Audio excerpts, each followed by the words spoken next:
Assalaamu calaykum. Waxaan idin soo gudbinaynaa sheeko taxane ah oo ku saabsan ninkii ugu hantida badnaa Baabila, The Richest Man in Babylon. Bansir waa karneeto sameeye kaasi oo aad uga niyad jabsanaa noloshiisa.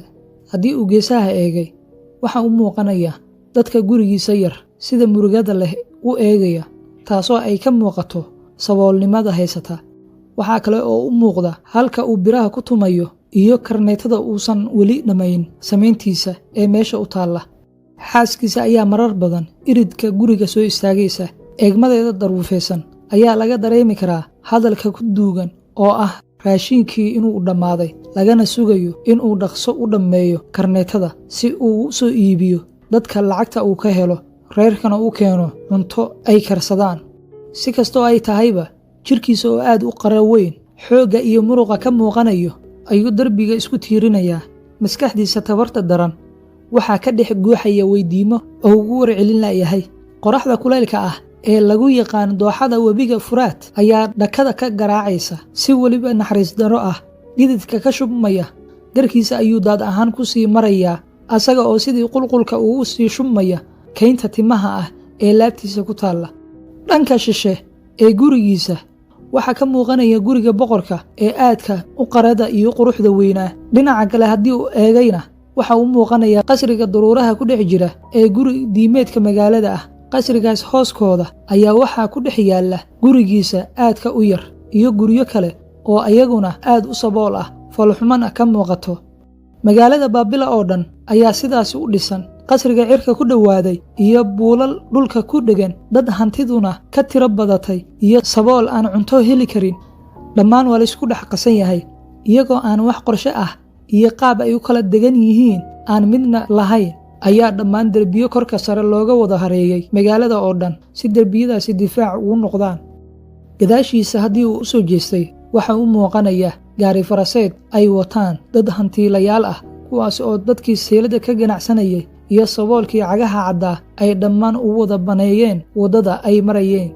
Balse isla markiiba dhammaan dadkii waxaa lagu wada dirqiyey in waddada loo baneeyo addoommada isdaba joogga ah ee mid walba uu xambaarsan yahay hanti bireed buuxda oo harag ka samaysan, taasi oo loo wado in lagu waraabiyo beeraha lusha ee guriga boqorka. Bansir aad ayuu ugu walwalsan yahay dhibaatooyinka haysta noloshiisa. Waxaa dhacaya oo dhanna waaba uu ka maqan yahay oo lama socdo, balse waa mid ujeeda. Waxaa hal mar dhagihiisa qabteen cod kaban la garaacayo oo aad moodid inuu garanayo codka noocaas ah. Haddii uu eegay codka dhanka ka baxayay, waaba kaban garaacihii saaxiibkiisa ahaa ee Koobi oo uu dhoola caddeynaya. Eebbe madax bannaanida ha kuu kordhiyo, jaalkayga wanaagsanow. Koobi ayaa gacan qaadis galkacayl leh ku soo dhoweeyey, kadibna hadalkiisii sii watay. Waxaaba marka hore kaa muuqata in eebbe wanaag badan kuu galaday, waayo waa adiga aan addoon la adeegsanayo ahayn. Rayraynta madax bannaanidaas aynu haysanno ayaan kula qaybsanayaa.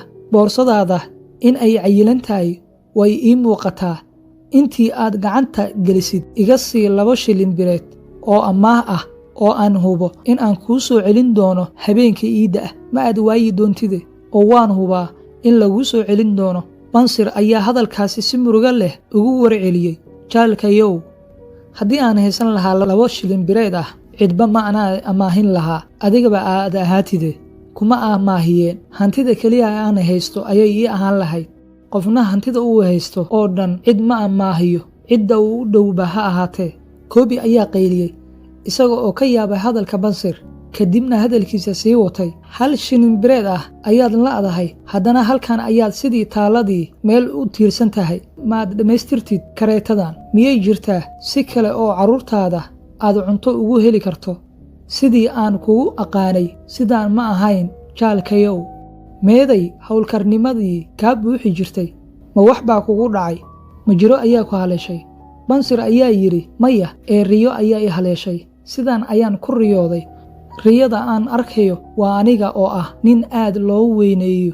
Waa aniga oo ay suunka iga lulato boorso qurux badan oo haddana shilin bireedyo ka buuxaan. Waa aniga oo si madax bannaani ah shilin bireedyo ugu daadinaya dadka saboolka ah ee waddada hareeraheeda jooga. Waa aniga oo dhar nuuc walba leh u gadaya xaaskayga iyo wixii kale oo aan ka helo in aan iibsado. Waa aniga oo haysta shilinbireedyo aad u tiro badan, heer aan u adeegsado sidii aan doono, anigoo aan gebi ahaanba ka baqayn saboolnimo in ay soo food saarto ilowsan hal maalin oo ayaha dambe ah. Waa anigoo dareemaya qanacsanaan aad u tiro badan. Waa aniga oo qaban shaqadan dhabar jabka ah ee aad igu taqaanid. Waxa aan ku riyooday xaaskayga oo aan lahayn haba yaraatee duuduubka wejigeeda iyo duruufaha adag ee nolosheeda iina dhoola cadaynaysa oo ay ka muuqdaan dhaldhalaalkii iyo rayrayntii waayihii aynu isguursanay. Halkaasi ayaan ku soo gabagabeynaynaa qaybtii koowaad ee sheekadii ninkii ugu taajirsanaa Baabila. La soco qaybta labaad. waad ku mahadsantahay daawashadaada. Haddaba haddii aad ku cusub tahay channel, subscribe dheh si ay kuu soo gaaraan muuqaaladeena cusub.